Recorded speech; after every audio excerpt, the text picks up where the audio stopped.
Sa mga bago nga pala dito sa channel ko, ito nga pala yung girlfriend ko na si Kate.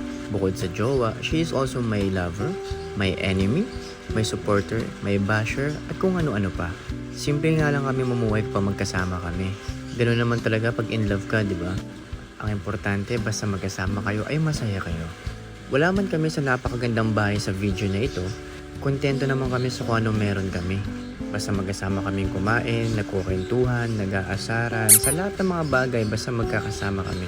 Okay na kami doon. Kung hindi nyo na itatanong, wala pa kaming 1 taon sa relasyon namin. Hindi man kami araw-araw magkasama dahil magkalayo kami ng bahay. Pero nagugulat na lang kami kasi pakiramdam namin parang antagal na namin.